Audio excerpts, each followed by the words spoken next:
Welcome back to Les Schwab Tire Center's Outdoor GPS. It's time for Owin's Field Report, sponsored by Les Schwab Tire Centers. What a week. As a crazed, self-proclaimed crazed waterfowl hunter, it's over, right? Tomorrow is the last day for Oregon. It is what it is. Overall, we will talk about it this upcoming weekend. I want to do a photo dump on our social media stuff, I get, apparently. But then we'll do a quick recap this upcoming weekend. We're not going to do it today. Great season. In the end, it was a tremendous amount of effort. The Silverado burned a lot of fuel. It's just one of those things. It just took the effort to make it happen. You've seen my photos at the beginning of each one of our shows, or at least in this particular segment of each of our shows since the middle of October, right? It's been more limits than not. In the end, I will bring in my logbook, just a little over 250 ducks personally. And I think that based on the amount of effort, it was a very rewarding season. But we'll talk more about that later on when I wrap things up. This week, though, I had a chance to get out on Sunday, right after we wrapped up the show here at 10 a.m., jumped in the rig and flew over to one of the best pieces of property on an island there is. And we like to call that Mr. Cheragino's property. And it is a very, very special place. I've been there 3 times my whole life, and Sunday being one of them. I remember that. I mean, it's just phenomenal. But I got to get out there with my good friend and owner of Oregon Tackle, Doug Hayes, and it was an hour and a half. We had 2 limits mounts. I mean, pretty simple. I shot 7 green. I let him shoot a couple of brown ones because he hasn't been hunting yet this year. And it was great to get him out, number one, but it was great to hang out with Mr. Cheragino as well. We don't get to do it nearly enough. But here's my 7 limit of that particular day, Sunday. And that was just because I've talked about this before. I'm not, a bird snob by any means, but if I can make it happen, I'm going to go ahead and chase just the greenheads. And there was literally hundreds of birds around. It was crazy. As you all know, this past week, things were nuts. But last band of the year. And in January, to get a band, I've been lucky. I've got a couple on my lanyard. But this is the 3rd one of the year. The first ones, if you remember, were that first 2 weeks. It was in October. All right, those are generally just local birds. In January, in back of your mind, you're thinking, man, this bird could be from someplace really interesting. Maybe Canada, maybe Alaska, who knows, maybe somewhere else. Nope, it was just banded the same spot here outside of Scappoose in 2022. Well, who cares, right? Next day that I had a chance to get out there, I was solo with Drago. I'll get to Drago here in just a second. But a nice 7 bird limit. 7 greenheads to wrap things up. And I really should have called my season on that day because the next hunt was terrible, but we'll get there in a second. Go ahead, keep going forward, bud. I just love this photo. This is this tree, I like to call it it's a death march. To get to this tree, it's a boat ride and a hike, and it is a very special spot to get to. And it takes a lot of water. So I just love to get that photo each year if I can. Some years you can't even get to it. But so that kind of wrapped up that last hunt. There you go. And there's that hero shot, of course. And again, a solo hunt, 7 greenheads, no bands, can't be lucky every time. But that was kind of the way my season was, right? It wasn't hit or miss by any means. It was just, if you played the game right, you could do it and really just have a lot of opportunities. But again, it was a lot of work. It was just a grind to get to it. I'm glad that I slowed things down this particular year and didn't try to hunt every single day, which will burn you out, right? Now, again, it's kind of a good problem to have when you do get burnt out, right? But I didn't get burnt out at all this year because I kind of spaced it to make it work. So to end on that was great. And I will admit, the next day that I had a chance to get out, my buddy Sean and I, who I hunt with most of the time, Mr. Sean Fish, was terrible. It was like the birds left. They disappeared. Within a 48-hour, 24-hour period of time, when we got up into those 50-degree ranges, they left. And now it was either they went back north or they went south. I don't see why they would do that. But a lot of times our birds will go back north to get back to food sources or whatever else that become available again. Or they'll just spread out with all the sheet water, with everything melting. They got a place that they can go all over the place if they don't get pressured. So there's a couple of reasons why they could do that, but literally thousands and thousands and thousands of ducks gone in an overnight period of time. It was crazy. I'm interested to see how things are going today, but I'm over it, and there's a reason why. If our next photo is a fishing photo, you're going to see why. Okay, here we go. Here's a buddy of mine, Jared. Yesterday had a chance to get himself a beautiful steelhead. There's an interesting story behind this steelhead. I don't know if I'll get into it today. Scott, take a look at that. See what I was talking about? Okay, that gill plate. But anyway, so that's how our day kind of started. Was high water, kind of optimistic, and then that.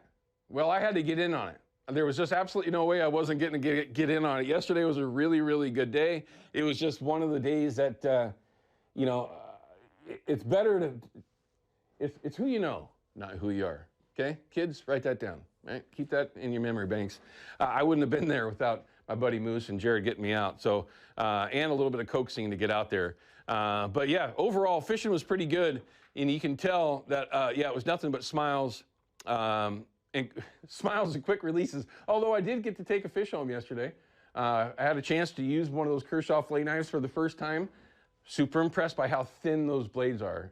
If you fillet fish much, you'll know what I'm talking about. But, you know, for me, it was a 5 for 5 day. That does not happen very often. And I'll admit, it was just, wow, that was a dandy. Jared, great photo. That's that portrait photo setting. Wow. That's a dandy. Sorry, I didn't get a real chance to see a lot of these photos. But yeah, overall, that's my start to the 2024 winter steelhead season.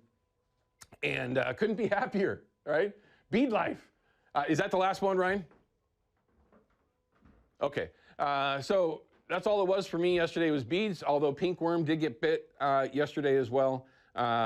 Got reports from multiple other river systems and not multiple, two, but everything changed. And I'm going to show you why. Let's take a look at my home river. This is pretty, not catastrophic, but certainly shutting the rivers down for a couple of days at best. You can see since last night, it exploded. Where we were here, I mean, just perfect. Perfect. And then gone. Last night, as soon as the sun went down, I started watching the rivers, and they started to explode. They are on track to get to an action stage here, at least on the Clack. So it is a great barometer for all the rivers that are inland, at least north inland. All of them are going to pop, and we're going to keep working our way through. You'll see along the coast, same thing. We got a photo this morning from Solly. If you don't know what that is, it's a place that we get the boats wet. Anyway, completely blown out.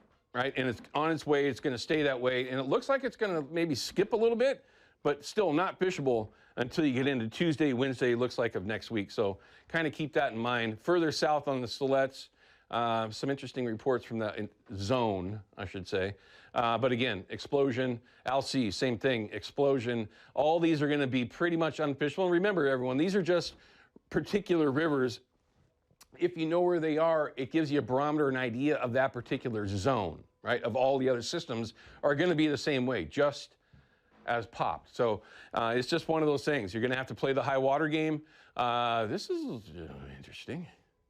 Okay, get rid of that one. Get rid of that one. Get rid of that one.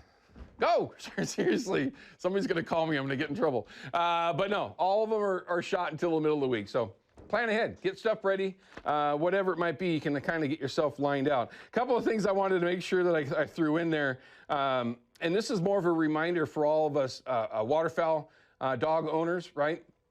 On Tuesday, Drago cracked his claw, so that was the end for him for the season, just not enough time. He's pretty good now, he's not limping or anything, had a chance to get him all dialed in. But all of us have to remember, in ice situations, wood and this and that, and this is kind of on me. I didn't have his claws, you know, ground down to where they should have been. I wanted him to have a little bit of extra there for that ice.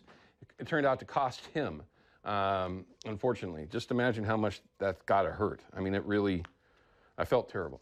But I don't feel bad about wrapping up the season, one, because I don't have my dog. All right, let's go ahead, as long as we can, And let me know if we can take this call here after we talk with Katie. But let's go ahead and check in, or should we do our Procure giveaway? All right, let's do that Procure giveaway. Make sure you bug him. I know I say it a lot, but Jason Hambley, that's his email right there, everyone. If you ever wanted to communicate with Jason Hambley, there it is, jason@procure.com. He's not going to give you any fishing secrets. He's not going to any of that, although you can ask. But one winner each week. They do pick them out randomly, and yes, there is a winner every single week. So make sure you give them a hard time. Now, let's check in with Katie and find out what's really going on. Katie, all I can really say, the biggest thing that I've noticed, other than the snow and ice finally disappearing, is we're 40 degrees warmer than we were just literally a handful of days ago. Yeah, it's been about 2 weeks when we were in the teens for a couple of days in a row. I call it weather whiplash. You may have heard that term before, but when you just go from one extreme to another. And it's been that way not just in the Pacific Northwest, but on the East Coast as well. They had about an 80-degree day just a week after they had a snowstorm. Temperatures at the coast right now very warm in those mid-50s and still warm here in Vancouver. Our high yesterday in the Portland Metro was 45 at the airport, and we haven't been much cooler through that today, and we're just going to warm up from here. Here's what we have our eye on for today and into tomorrow. Yes, an atmospheric reverse pointed at us. It's given us quite a bit of rain yesterday and already today, and we'll see some shifts in the atmosphere that allow this to just go off from us. So you can see this is, by the time we get into tomorrow, should be a little more on the dry side and not so wet. What that looks on the model forecast is maybe a break or two between some showers today, and then once we get to around 7, 8 o'clock tomorrow morning, we start to see just some residual showers, and then everything else you can see just sits right offshore here. But maybe a drop or two kind of sprays off of that because it's pretty close to our coast, meaning mainly dry, but don't be surprised if you go outside and you're like, oh, my windshield is wet or the ground's a little wet. As far as accumulation, we're looking at another 3/4 of an inch by the time this is all over, and we have a chance to break a record tomorrow in the Portland Metro. So the record for the month is 66, but the record for tomorrow is 59. So we have several very warm days. That happens when you sit on that bottom kind of right-hand side of an atmospheric river. That warm air is coming in. Then we're starting to get cool and wet as we go through Wednesday, and sort of below average for the first couple days of February. Back down to average. Well, I'm sure that there's people that like 60 degrees in January, but that's not right. Yes, and this right here, so 49 is our average right now. So we get to about that, but we actually look like we're dropping down. We have a split flow that looks like it's coming toward us, classic El Nino. And so if we get that, it'll have a little cooler air in it. That's why we'll see it, but it's supposed to just kind of pass to our west and go underneath into California. So that's a week away. We'll see how that goes. Well, Katie, I do have one question because I have a little bit of time on my side of the wall here. Yeah. Was that snow in an El Nino year, which by the way, I'm 52 years old. I've seen several El Nino years here in Oregon. It ain't nothing new. But with that amount of snow and ice, that cold snap that we had, was that an anomaly? Is that something that would typically happen in an El Nino season? What happened was we have our jet stream that's real high right now, causing those real big, those real big ridges of high pressure. It was sitting just far enough to our west to let that drop down. So it was still happening. It just was not over us, protecting us like it normally does. So no, that's not normal because usually El Ninos are a bit warmer and drier for us down low. We've been warm and wet. So it's just been shifted just enough to let that come down onto us. So we got lucky. Yeah, I mean, we needed it. So, I mean, I don't like the damage it caused, but we definitely needed the precipitation. I always ought to look at the positive side of things, and it was actually really interesting how things played out. Thank you. Yeah. Thank you very much. I was interested to know. Yeah. That it seemed like it was a little bit odd for me. It was just a little off. Just a little off. A little. Thanks, Katie. All right, we're going to cut to a quick break. When we come back, I'm going to have Brad Schornborn from Brad's here in the studio with Scott Call. We're going to talk about some of the newest Brad products. Also, we're going to have a tech tip with them. We're going to find out one of the best ways to store one of your favorite flashers. We'll be back with that in just a couple minutes. Don't go anywhere. Outdoor GPS is brought to you by P-Line, because we fish, by Hawken Fishing, perfection in fishing gear, and by Haxton's Canvas and Upholstery, the trusted name of the Pacific Northwest.